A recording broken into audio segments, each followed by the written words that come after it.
My name is Tina Garrett, and we are at Southwest Florida Horse Rescue. We were established in 2010, actually on 5 acres in North Fort Myers. And then in 2014, we were awarded a grant for $450,000 to purchase the property that we're on today. So this is, we are off of State Road 31 across from Babcock Ranch, and we are on 40 acres here.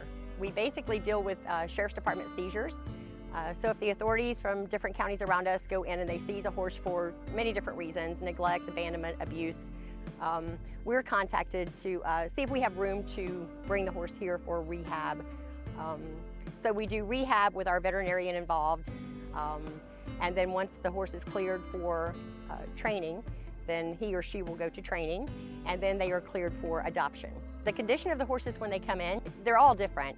So if you take, for example, this is Chapo. Chapo is our newest, and Chapo came to us from Collier County Animal Services, and this was very recent. So we were contacted maybe about 3 weeks ago regarding Chapo. Chapo is, they're guessing he is a 10, 11-year-old stallion.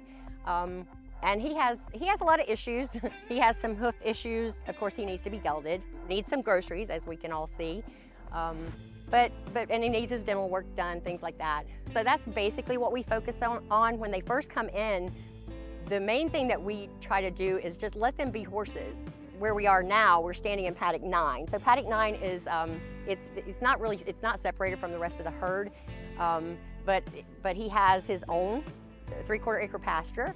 And we just let him relax and kind of understand that he's safe. They really get into a routine rather quickly out here.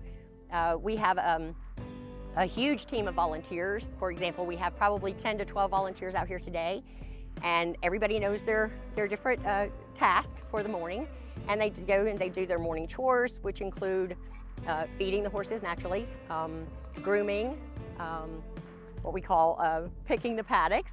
Everything revolves around our veterinarian. We deal with him one-on-one throughout the course of their rehab. So as far as how many horses we can have here on this property, many people over the years have asked us this, and it really comes down to, we're a nonprofit charitable organization. So Matt and I could never possibly afford to do the things that we do for the horses that we have here.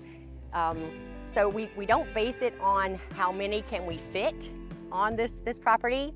Again, it's 40 acres, but we're working on the front 20, basically, of the property, where we've built fencing, we put up barns and that kind of thing. And we've done that since 2014 when we acquired this place. So right now in our care, we only have 16 horses, but generally we have to keep it financially under wraps. Like, we have to make sure that we can afford.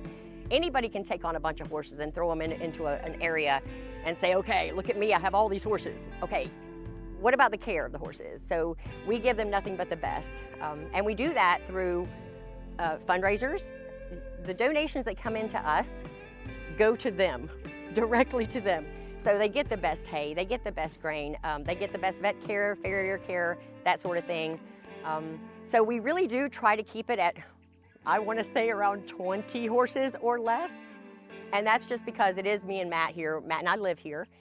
We do have a lot of volunteers, but we focus basically on, okay, if it were just me and Matt, what can we handle? What can we take care of? And that is feeding these horses twice a day, sometimes 3 times a day when they first come to us. Some horses that come to us are emaciated horribly, and we do small feedings 5 times a day. So there's many different aspects of rescue that you have to take into consideration when you're taking on several horses. There's people that come out here that are just looking for something, like a way to escape, whatever it is. You can do that with horses. Granted, you can do it with dogs and cats too, but you can really do that with horses. Horses are just different. I really don't know how to explain it, but the people that understand and know horses understand exactly what I'm saying. I grew up in foster care, and that's not a bad thing. I don't talk about it.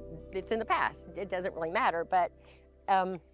And I've told people this before, and it's my story about one little special pony, and that was Chubby Checkers, and he was at a foster home that I was taken to, and I was a kid, so I remember the first thing that I thought when we rolled up there, and I had been shuffled to so many different ones, and it was just like another day, and And then I saw Chubby, and I was like, oh my goodness. So he was my special pony. And I was able to tell Chubby Checkers everything that I couldn't tell my social worker. I didn't want to tell anybody. When you can just be alone with a horse, they don't judge you. You can tell them anything, they're not going to tell anybody. So you can share your inner, deepest, darkest demons with them, and it just helps. So I just felt that, I didn't know it then, I was a kid, but he helped me in more ways than any social worker or foster family could have ever helped me. And I guess, I mean, I've always loved horses, but as I grew up around horses, I just knew that I felt that if Chubby Checkers can help me, why wouldn't I pay them all back? I mean, I'm doing my part to give back to them. When people come here and they want to help, my goodness, there's so many different things. We have all kinds of volunteer opportunities here. They see what we do, they believe in us, and that's the main thing. We encourage people to come out here and see what we do. You gotta see what we do, because I can tell you all day long, I can sit behind a desk and say something to you, but if you see what we do, and you meet the horses, and you meet our volunteers, and then you understand what we're doing. And over the past 13 plus years, we've had a few different people that have put on fundraisers for us. That's fabulous, because that's then not something we're out there doing and then trying to do this at the same time. I love those big hearts. And we do encourage all those people with big hearts that have not met us in person or that have not been to this rescue facility, please come out, because I would love nothing more than to personally take you on a tour. I won't bore you, I promise.